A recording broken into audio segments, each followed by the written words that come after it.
السلام علیکم۔ آج کا ہمارا ٹاپک ہے نسل اور تربیت۔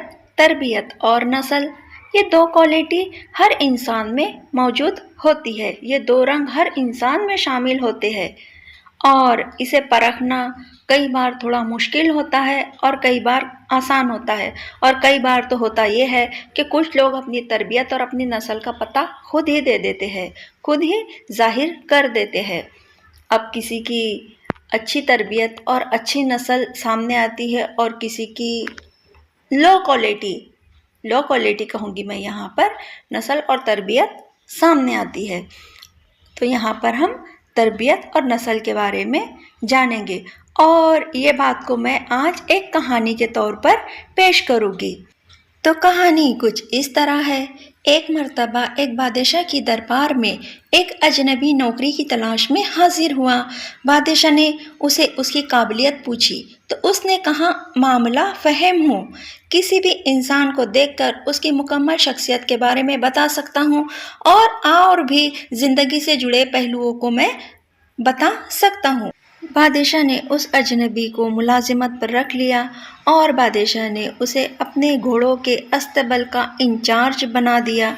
کچھ ہفتوں بعد بادشاہ نے اسے اپنے پسندیدہ گھوڑے کے بارے میں پوچھا تو اس نے کہا، بادشاہ سلامت، یہ گھوڑا نسلی نہیں ہے۔ یہ بات سن کر بادشاہ بہت حیرت میں پڑ گیا۔ بادشاہ نے فوراً اس انسان کو بلاوا بھیجا جس سے بادشاہ نے گھوڑے کو خریدا تھا۔ وہ انسان فوراً حاضر ہوا۔ تب بادشاہ نے اس سے سوال کیا کہ کیا یہ گھوڑا نسلی نہیں ہے؟ اس پر اس آدمی نے جواب دیا، بادشاہ سلامت، یہ گھوڑا نسلی ہے، لیکن اس کی پیدائش پر اس کی ماں مر گئی تھی، اس لیے یہ گائے کا دودھ پی کر گائے کے ساتھ ہی پلا بڑا ہے، اس کو گائے نے پالا ہے۔ اس آدمی کے جانے کے بعد بادشاہ نے تجربے کار ذہین آدمی سے پوچھا کہ تمہیں کیسے پتا چلا کہ یہ گھوڑا نسلی نہیں ہے؟ تو اس آدمی نے جواب دیا کہ بادشاہ سلامت، جب بھی یہ گھوڑا گھاس کھاتا تھا تو یہ اپنا سر نیچے جھکا لیتا تھا، اور جب بھی نسلی گھوڑا گھاس کھاتا ہے، منہ میں گھاس لینے کے بعد وہ اپنا سر اوپر اٹھا لیتا ہے۔ اس سے یہ ظاہر ہوتا ہے کہ یہ گھوڑا نسلی نہیں ہے۔ بادشاہ اس ذہین آدمی سے اتنا خوش ہوا، اتنا متاثر ہوا کہ تحفے میں اس کے گھر پھل، فروٹ اور اناج بھجوا دیے۔ اب بادشاہ نے ذہین آدمی کی ڈیوٹی ملکہ کے محل میں تعینات کر دی۔ کچھ ہفتوں کے بعد بادشاہ نے اسے ملکہ کے بارے میں پوچھا تو اس ذہین آدمی نے جواب دیا، رہن سہن تو ملکاؤں جیسی ہے، پر یہ کہیں کی کوئی شہزادی نہیں ہے۔ یہ بات سن کر بادشاہ کو بڑا غصہ آیا اور پھر بادشاہ حیرت میں پڑ گیا، کیونکہ ذہین آدمی کی ذہانت پر بادشاہ کو بھی یقین تھا۔ بادشاہ نے فوراً اپنے ساس سسر کو بلاوا بھیجا۔ وہ لوگ فوراً بادشاہ کی دربار میں حاضر ہوئے۔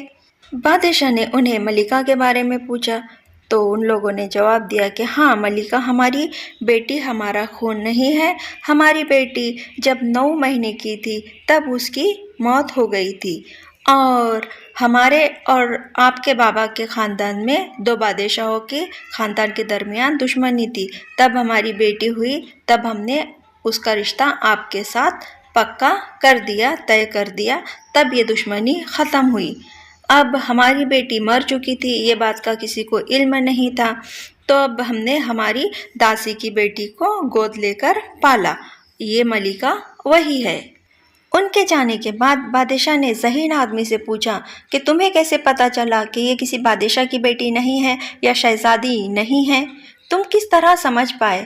تو بادشاہ کو ذہین آدمی نے جواب دیا کہ بادشاہ سلامت، ملکہ کا برتاؤ اپنے لوگوں کے ساتھ اور اپنے ملازموں کے ساتھ کافی جاہلانہ برتاؤ ہے، حد سے زیادہ جاہل حرکتیں ہیں ملکہ کی، اور شہزادیوں کی تو کبھی ایسی تربیت نہیں ہوئی ہوتی ہے۔ شہزادیوں کی تربیت اور نسل ان سے چھلکتی ہے، اور ملکہ میں بالکل شہزادیوں والی کوئی بھی ایسی بات نہیں ہے۔ بادشاہ اس ذہین آدمی سے بہت خوش ہوا اور انعام میں اس کے گھر کچھ بھیڑ، بکریاں اور جانور بھجوا دیے تحفے میں۔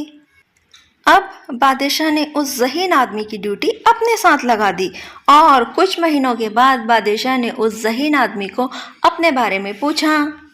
ذہانت، عقل اور صلاحیت کا مالک ذہین آدمی نے کہا، آپ کو آپ کے بارے میں بتانے سے پہلے میں آپ سے پہلے انعام لینا چاہوں گا۔ بادشاہ نے کہا، مانگو، کیا مانگتے ہو انعام میں؟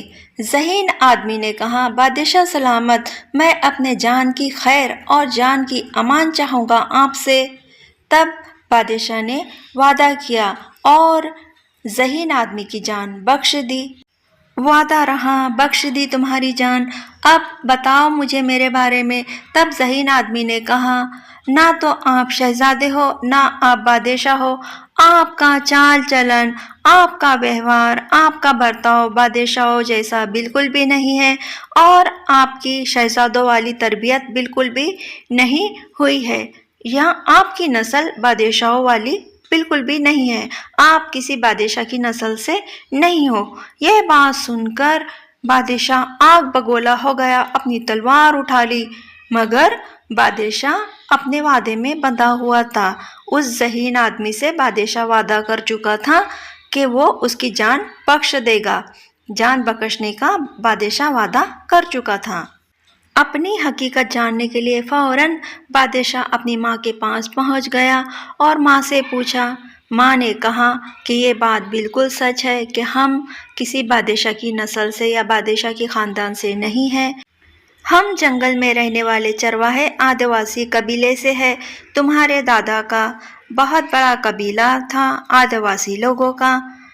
تب ایک روز آدیواسی قوم نے، تمہارے دادا کے قبیلے نے بادشاہ کے اوپر حملہ کر دیا، بادشاہ کے محل پر حملہ کر دیا، بادشاہ کو مار دیا، اس کی بیوی بچوں کو سب کو مار دیا اور اس محل پر قبضہ کر لیا۔ اس وقت سے تمہارے دادا نے سنبھالا، پھر تمہارے پتا جی نے سنبھالا اور پھر تم نے سنبھالا، تو یہ حقیقت ہے کہ ہماری نسل کسی بادشاہ کے گھرانے سے بالکل بھی نہیں ہے، ہمارا تعلق اور ہماری نسل آدیواسی قوم سے ہے۔ یہ بات جان کر بادشاہ تھوڑا شانت ہو گیا۔ پھر بادشاہ نے ذہین آدمی کو بلایا اور ذہین آدمی سے پوچھا کہ تمہیں کیسے پتہ چلا کہ میں بادشاہ نہیں ہوں، کہ میں شہزادہ نہیں ہوں؟ تو ذہین آدمی نے بتایا کہ بادشاہ جب خوش ہوتے ہیں اور انعام دیتے ہیں تو ہیرے جواہرات موتی دیتے ہیں، دولت دیتے ہیں، مگر آپ اناج، بھیڑ بکریاں، پھل فروٹ دیتے ہیں، مگر آپ خوش ہو کر کھانے پینے کی چیزیں دیتے ہیں، اور یہ بادشاہوں کا مزاج بالکل بھی نہیں ہے اور نہ یہ بادشاہوں کا چال چلن ہے۔ یہاں کہانی کے ذریعے ہم بہت اچھی طرح سمجھ پائے کہ نسل اور تربیت کی اہمیت کیا ہوتی ہے۔ کئی بار تربیت نسل کو مات دیتی ہے اور کئی جگہ نسل تربیت کو مات دیتی ہے۔ یہ دو کمبینیشن ہر انسان میں ہوتے ہیں، تو انسان کو اپنی نسل جو ہے اس کو اچھی تربیت دینا چاہیے، کیونکہ کئی بار انسان کے بات چیت سے، انسان کے ویوہار سے، انسان کے برتاؤ سے، یہاں تک کہ اٹھنے بیٹھنے چلنے پھرنے سے بھی اندازہ لگایا جا سکتا ہے، بات چیت سے اندازہ لگایا جا سکتا ہے کہ یہ انسان کس ماحول کا ہے، کس تربیت کا ہے اور کس مزاج کا ہے۔ یہ بہت آسان ہے ذہین اور سمجھدار لوگوں کے لیے۔